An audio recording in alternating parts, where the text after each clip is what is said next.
오늘 함께 나눌 말씀은 누가복음 24장 44절에서 49절까지 말씀입니다. 누가복음 24장 44절에서 49절까지 말씀 우리 함께 봉독하시겠습니다. 또 이르시되 내가 너희와 함께 있을 때 너희에게 말한 바 곧 모세의 율법과 선지자의 글과 시편에 나를 가리켜 기록된 모든 것이 이루어져야 하리라 한 말이 이것이라 하시고, 이에 그들의 마음을 열어 성경을 깨닫게 하시고, 또 이르시되 이같이 그리스도가 고난을 받고 제3일에 죽은 자 가운데서 살아날 것과 또 그의 이름으로 죄사함을 받게 하는 회개가 예루살렘에서 시작하여 모든 족속에게 전파될 것이 기록되었으니 너희는 이 모든 일의 증인이라. 볼지어다 내가 내 아버지께서 약속하신 것을 너희에게 보내리니 너희는 위로부터 능력으로 입혀질 때까지 이 성에 머물라 하시니라. 아멘.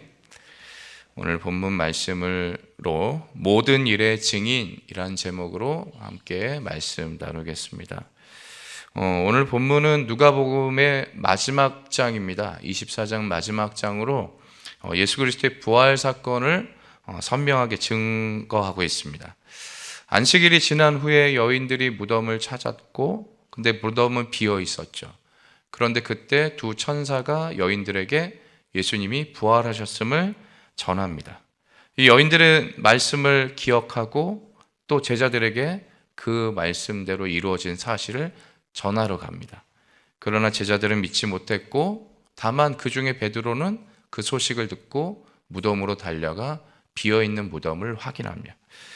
또 엠마오로 가던 두 제자가 부활하신 예수님을 만나죠. 그래서 처음에는 알아보지 못했지만 예수님이 성경을 풀어주실 때 그들의 마음이 뜨거워졌고, 또 떡을 떼실 때 그들의 눈이 열려 주님을 알아보게 됩니다. 이제 마지막으로 예수님은 제자들이 모인 곳에 나타나셔서 그들에게 이제 손과 발을 보여주시고 또 함께 음식을 드시면서 부활이 실제 하는 역사임을 나타내고 계십니다. 그러면서 이렇게 말씀하고 계시죠. 48절에 너희는 이 모든 일의 증인이라. 증인이라는 단어는 법정 용어로 많이 사용됩니다.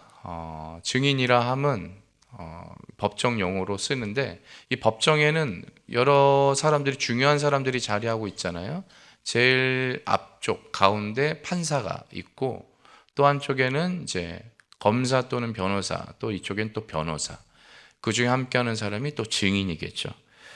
아시는 바와 같이 판사, 검사, 변호사는 법조인이라 불리우죠. 예전에는 사법시험을 통해 그 자격을 취득했다면 요즘엔 로스쿨을 통해서 졸업하고 변호사 시험을 볼 수 있는 자격을 얻게 되면 그 시험을 통과한 사람들이 비로소 법조인의 길을 가게 됩니다.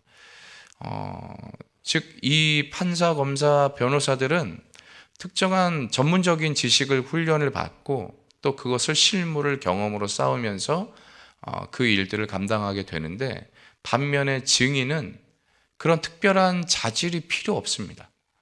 그러니까 증인에게 요구되는 건 뭐냐면 진실성이죠.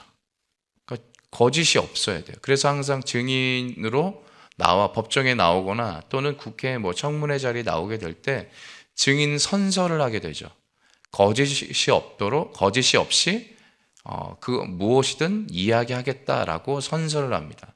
만일 거짓을 했을 때는 그에 맞는 벌을 달게 받겠다라는 그런 다짐을 하게 됩니다. 가장 중요한, 증인에게 있어서 가장 중요한 건 진실됨입니다. 근데 중요한 건, 또 더 중요한 건 뭐냐면 무조건 진실하다고 중요한 게 아니라 그 사건을 경험한 사람이어야 돼요. 여기서 이제 이 법정 안에서 유일하게 그 사건을 다툼에 있어서 그 사건을 경험한 사람은 이 증인밖에 없는 거죠. 판사도 검사도 변호사도 이 사건의 핵심 인물은 아닙니다. 단지 그 증인을 통해서 그 사건의 내면을 들여다보고 확인하고 무엇이 옳고 그른지를 판단하는 거죠.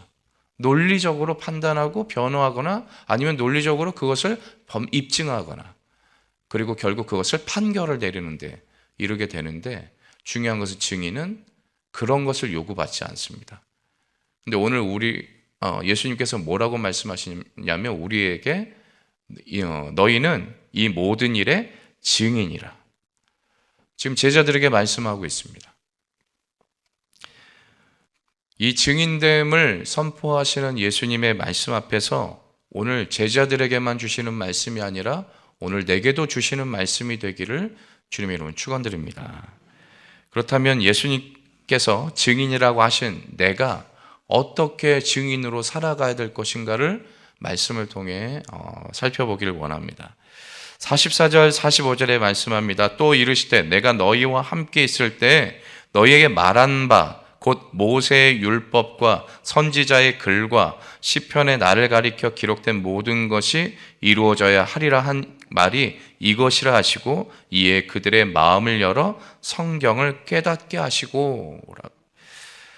제자들은 어떤 사람들이었어요? 예수님과 늘 함께 동행하고 먹고 마셨죠. 근데 중요한 건 그와 함께 했다라는 것보다는 그를 통해 예수 그리스도를 통해서 가르침을 받았다라는 거죠. 예수 그리스도를 통해 성경에 기록된 내용들을 가르침을 받고 삶 속에서 하나님의 뜻을 이루는 내용들을 가르침을 받죠. 그 가르침을 받았던 예수님의 제자들은 정작 예수님이 고통받던 십자가 곁에 머물지 못하고 멀리 도망가게 됩니다. 결국 그 도망간 현실은 그들에게 모든 것이 무너지는 순간이 되게 되죠. 결코 예수님께서 말씀하셨던 것을 깨닫지 못했던 모습을 여지없이 드러내 보이게 되는 거죠. 그러나 부활하신 예수님께서 그들의 마음을 열어주셨다고 합니다. 그렇게 되자 성경을 깨닫게 되고 비로소 구약 성경에 기록된 모든 예언의 말씀들이 성취되고 있었다라는 것을 알게 됩니다.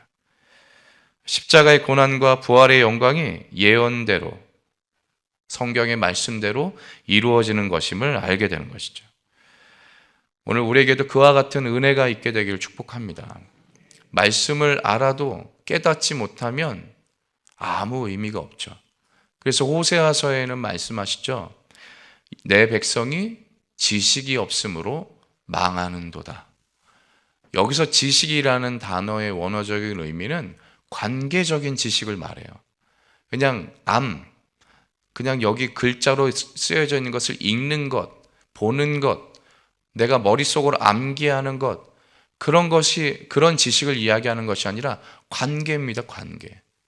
서로 교제함을 통해서 깨닫게 되는 것, 느껴지게 되는 것, 그것을 성경은 내 백성이 지식이 없다라고 말씀합니다. 그 지식이 없을 때 어떻게 된다고 말씀합니까? 망한다라고 하죠. 여기서 망한다는 거, 아이고 망했다라는 어떤 상황적인 것을 그냥 내 그 상황의 감정을 표현한 게 아니라 존재 자체가 사라지는 것을 이야기합니다. 그러니까 이스라엘 백성이 하나님의 말씀을 붙잡고 씨름하며 나아가는 가운데 하나님을 알아가기보다는 율법이 좀 더 구체화되면서 늘어나게 되고 그 율법에 맞는 제사 형식들만 더 많아지게 되는 거죠. 그러니까 율법도 있고 형식도 갖췄지만 정작 하나님을 알아가는 사람들은 없다라는 거죠. 그러니까 내 백성이 지식이 없으므로 망했다. 내 백성이 없다. 존재하지 않는다라는 거죠. 도대체 너희들 중에 나를 아는 자가 누가 있는가 말씀하고 계시는 겁니다. 오늘 하나님을 알아가는 자의 복이 있게 되기를 축복합니다.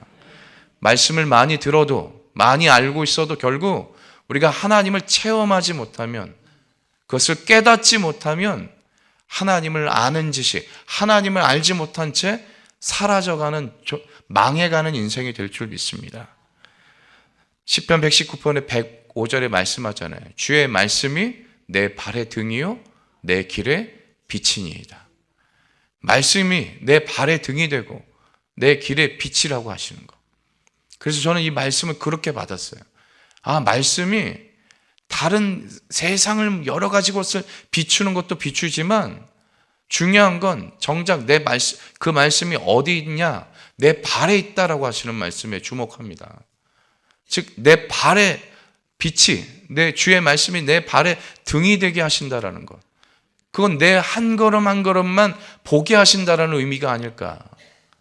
멀리 보는 것이 중요한 것보다 지금 당장 한 걸음 한 걸음을 살아내는 내 인생이 주의 말씀을 통해 살아내어질 수 있도록 인도하신다라는 거죠. 오늘 우리가 멀리 바라보지 못한다 할지라도 내 발 한 걸음을 내딛게 하시는 주의 말씀으로 하나님의 은혜를 얻게 되기를 주님의 이름으로 축원드립니다.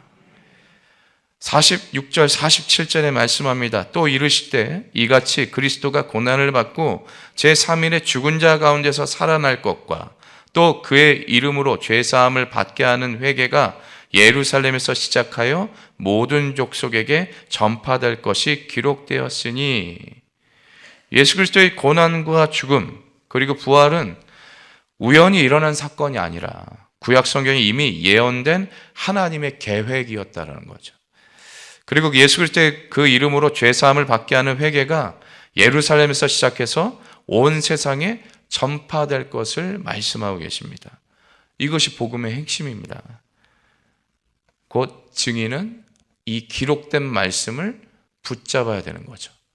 그러니까 말씀을 깨달은 것으로 머무는 것이 아니라 깨달아진 말씀이 복음이 되고, 복음은 무엇이면 기쁜 소식이잖아요.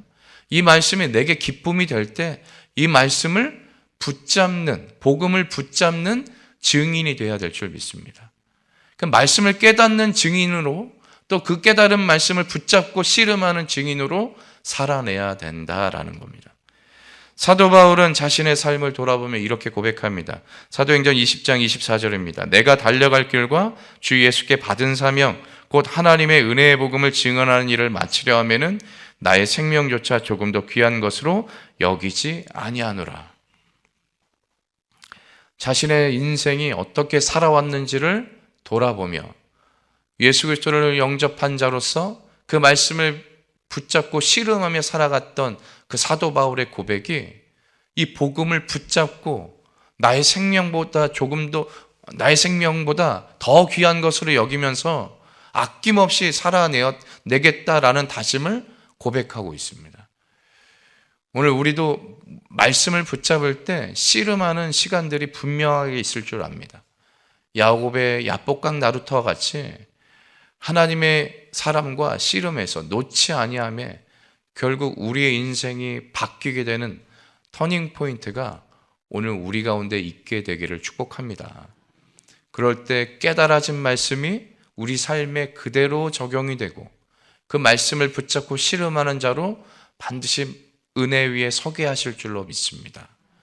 속이는 자가 아니라 이기는 자가 되게 하시는 것, 썩는 자가 아니라 생명이 가득한 자, 부요한 자가 되게 하시는 것, 오늘 우리 삶에 그와 같은 은혜가 반드시 임하게 되길 축복합니다. 오늘도 우리의 삶에는 복음을 붙잡고 주어진 자리를 살아내야 될 몫이 있습니다. 여러 가지 삶을 통해서 보여지는 이들이 참 많은데요. 예전에 2014년도에 아주 국가적인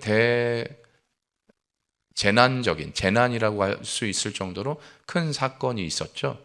이제 세월호 사건인데, 세월호 때 가장 많은 피해를 봤던 대상자들이 학생들로 알려졌습니다.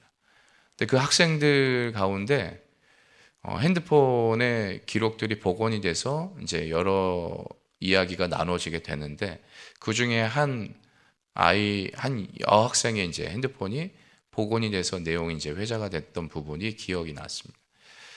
지금도 유튜브에 이제 나와 있는데 어떤 내용이냐면 배가 이제 기울어졌던 것 같아요. 근데 그런 가운데 몇몇 애들이 이 학생을 중심으로 기도를 합니다. 예수님의 이름으로. 자신의 안위보다 먼저 밖에 있을 아이들을 걱정을 하더라고요. 그러니까 자신이 죽을 수도, 자신의 처한 상황도 녹록치 않은데 그 와중에도 밖에서 혹시라도 큰일을 당할까 봐 그 아이들을 위해서 기도하는 내용이 담겨져 있습니다. 그러면서 그 부모가 우리 딸은 예수님을 믿는 증인으로 살다가 갔습니다 라고 이야기합니다. 다른 곳에 있지 않습니다. 오늘 우리에게 주어진 모든 자리에서 예수 그리스도를 붙잡는 씨름은 어느 누구에게나 열려져 있습니다. 내게 허락하신 하나님의 은혜가 나의 삶의 자리에 가득하기 위해서 끝까지 붙잡는 씨름을 하시게 되기를 주님으로 축원드립니다. 요한복음 16장 33절에 말씀합니다.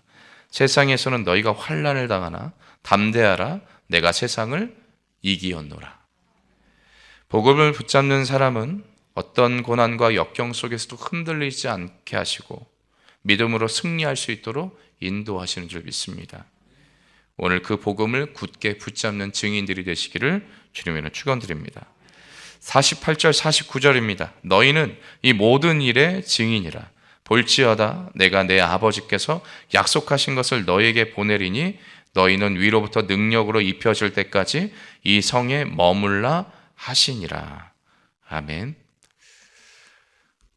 말씀을 깨닫고 그 말씀이 깨달아질 때 복음이 되고 복음을 붙잡고 씨름하며 살아가던 그 증인에게 다시 한번 하나님께서 강조하시는 말씀은 증인으로 살아내야 될 가장 중요한 것이 우리 힘이 아닌 성령의 힘으로 감당하기를 말씀하고 계시죠. 그래서 어떻게 하라고 하십니까? 기다리라고 하십니다. 약속한 것을 기다리는 증인이 되어야 될 줄 믿습니다. 이 약속은 하나님의 말씀으로 더하시는 것들이죠. 그래서 오늘 우리에게 허락하신 말씀들은 지금 당장 이루어지지 않을 때가 많죠. 분명한 것은 하나님이 정하신 때에 이루게 하신다라는 거죠. 그때가 언제인지는 알지 못하나 그러나 분명한 것은 그 약속의 말씀을 붙잡고 씨름하는 자들에게 약속하신 성령을 주실 것이고 그 성령을 통해 입을 열어 말하게 하실 줄 믿습니다. 반드시 그 말하게 하심을 따라 하나님의 살아 역사하심을 선포하는 능력을 체험케 하실 줄 믿습니다. 그런 의미에서 이 증인들이, 이 제자들이 기다리라고 하신 자리가 어디예요? 예루살렘이죠. 예루살렘. 자, 예루살렘은 어떤 곳일까요? 예수님이 예루살렘에 입성하셨어요. 그리고 예수님이 어떻게 되셨습니까? 십자가에 못 박히셨죠. 물론 부활하셨습니다. 그럼에도 불구하고 예루살렘은 어떤 곳으로 많은 사람들에게 기억될까요?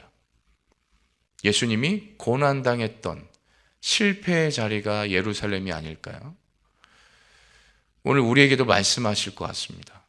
늘 승리하는 자리가 아니라 실패의 자리처럼 보이는 그곳에 머물러 기다리라고. 반드시 하나님이 이기심을 나타내실 거라고. 오늘 우리의 삶의 자리에도 실패의 자리들이 있습니다.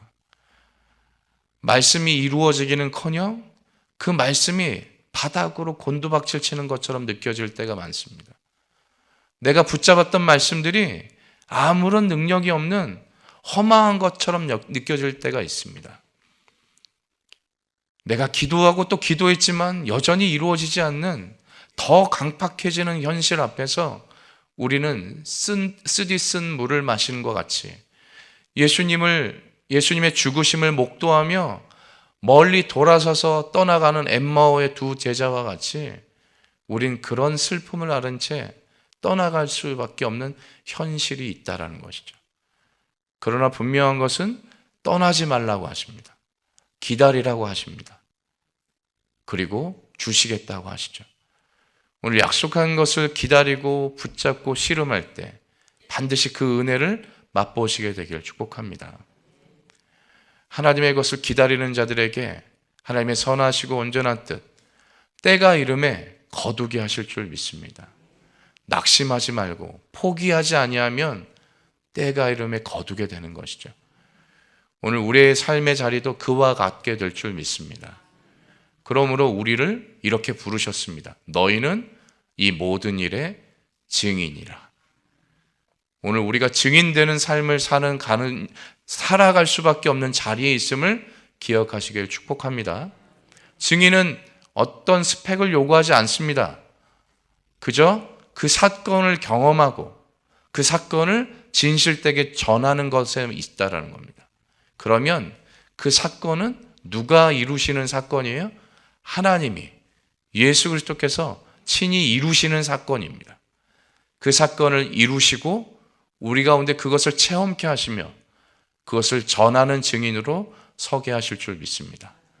그래서 우리에게 허락하신, 요구하시는 것이 있다면 말씀을 깨달을 수 있도록 끝까지 말씀을 향하여 눈을 들어 바라보시고, 그럴 때 하나님과 씨름하는, 깨닫게 하시는 말씀을 붙잡고 씨름하여 약속한 자리에 기다릴 수 있는, 머물러 설 수 있는, 지켜갈 수 있는 우리 모두가 되시기를 주님의 이름으로 축원드립니다.